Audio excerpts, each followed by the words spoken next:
China reaffirmed its claim over the disputed Scarborough Shoal in the South China Sea after the Philippine government removed the floating barrier to prevent Filipino fishing boats from entering the area. Chinese Foreign Ministry spokesman Wang Wenbin said the shoal and its adjacent waters are China's inherent territory, and therefore Beijing has indisputable sovereign rights in the disputed waters. The Chinese claims are mostly based on its historical rights during the Han Dynasty, dating back over 2,000 years ago. In modern history, China backed its sovereignty claim and related rights over this territory in accordance with the 1943 Cairo Declaration and the 1945 Potsdam Proclamation. After World War II, Japan returned to China the Chinese territories it had occupied, including Taiwan and the Penghu Islands, the Xisha Islands, and the Nansha Islands. However, the 2016 Arbitral Tribunal under the UN Convention on the Law of the Sea invalidated China's historical claims over the disputed waters of the South China Sea. The tribunal dealt with the question of whether China's claims to historic rights within the 9- line, now 10- line, were in conformity with UNCLOS. It was first observed that this area, in which China claimed rights, formed in the long historical course to living and non-living resources like fisheries and petroleum resources, partially overlaps with areas that would otherwise comprise the exclusive economic zone or the continental shelf of the Philippines. In the view of the tribunal, UNCLOS establishes a comprehensive maritime zones regime and allocates rights in these areas to the coastal state and other states. In the areas of the EEZ and the continental shelf, the coastal state enjoys exclusive sovereign rights to the exploitation of living and non-living natural resources. Concerning the rights of other states in these areas, the tribunal found that UNCLOS does not permit the preservation of the historic rights of any state within the EEZ or the continental shelf of another state. Therefore, after the entry into force of UNCLOS, the historic rights that might have existed for China within the 9- line in areas that would otherwise include the EEZ or the SCS of the Philippines were superseded by the maritime zones regime created by UNCLOS.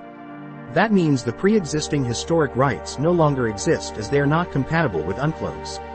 Accordingly, the tribunal concluded that China's claims were contrary to UNCLOS and exceeded the geographic limits imposed by it. The award addresses three main substantive issues. First, the so-called 9- line and China's claim to historic rights in the South China Sea. Second, the status of certain maritime features in the South China Sea.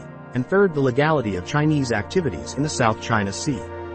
Because of jurisdictional limits, however, the arbitral tribunal did not deal with matters related to territorial sovereignty over the disputed maritime features between the parties. That means that the tribunal did not decide who owned the maritime features located in the South China Sea, such as the Spratly Islands, that are claimed by both China and the Philippines or any other coastal state in the region. Similarly, the tribunal did not delimit any maritime boundaries between the Philippines and China in the South China Sea. The tribunal also ruled on the legality of the activities of Chinese officials and Chinese vessels in the areas of the South China Sea located within the Philippines' EEZ and continental shelf.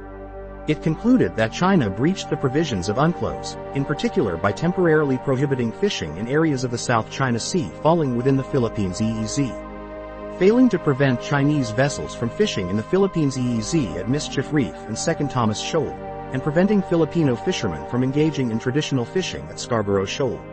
Regarding China's construction of artificial islands, installations, and structures at Mischief Reef, an LTE that is part of the Philippines' EEZ and continental shelf, without the authorization of the Philippines, the tribunal also found China to have violated UNCLOS. In addition, with respect to the protection and preservation of the marine environment in the South China Sea, the tribunal found that China breached UNCLOS since it failed to prevent fishermen from Chinese-flagged vessels from harvesting endangered species on a significant scale and in such a manner as to destroy the coral reef ecosystem. Furthermore, the tribunal held that China's land reclamation and construction of artificial islands, installations, and structures in the Spratly Islands caused severe, irreparable harm to the coral reef ecosystem. The Philippines welcomed the award, which vindicated most of its claims, and stated that it remained open to negotiate with China.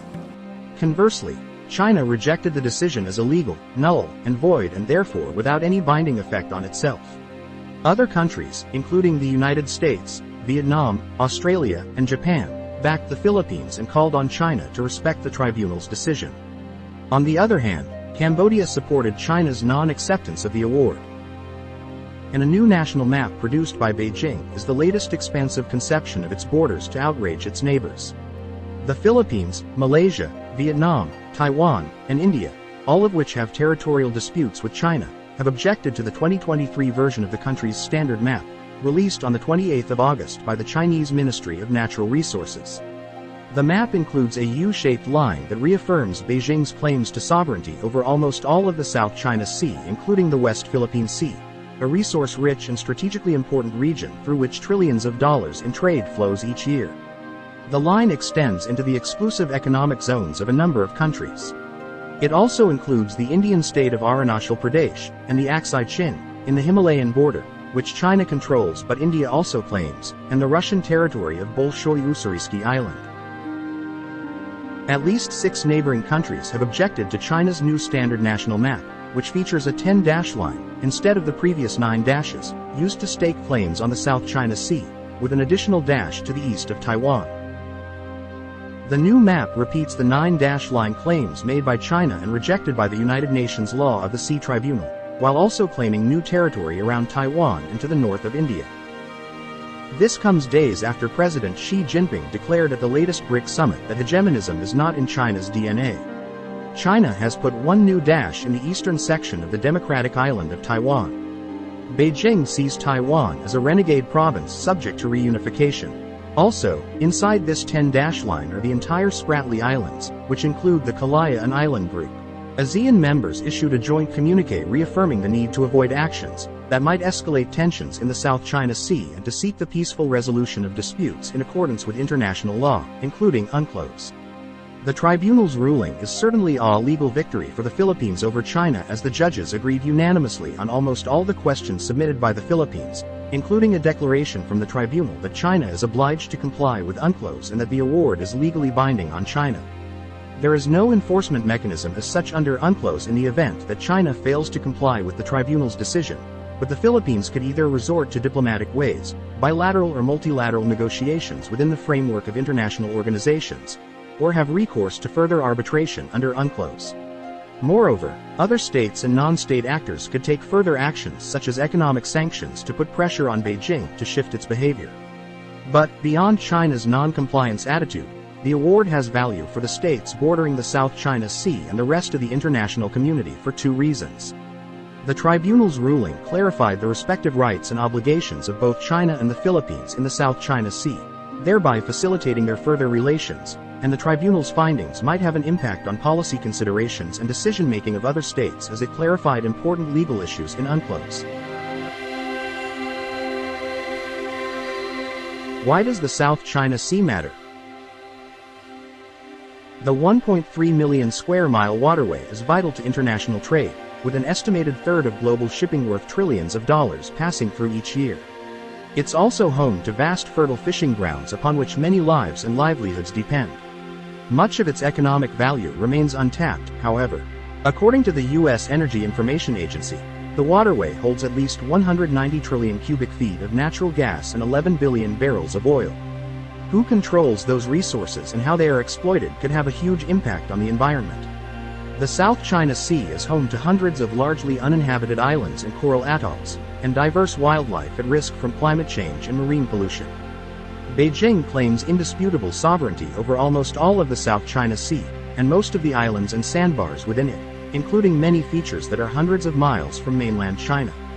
The Philippines, Malaysia, Vietnam, Brunei and Taiwan also hold competing claims. In 2016, an international tribunal in The Hague ruled in favor of the Philippines in a landmark maritime dispute, which concluded that China has no legal basis to claim historic rights to the bulk of the South China Sea. China has ignored the ruling. Manila says Beijing continues to send its maritime militia to Mischief Reef and Scarborough Shoal in the Philippines' exclusive economic zone. In the southern portion of the sea is the Spratly Island chain, which Beijing calls the Nansha Islands.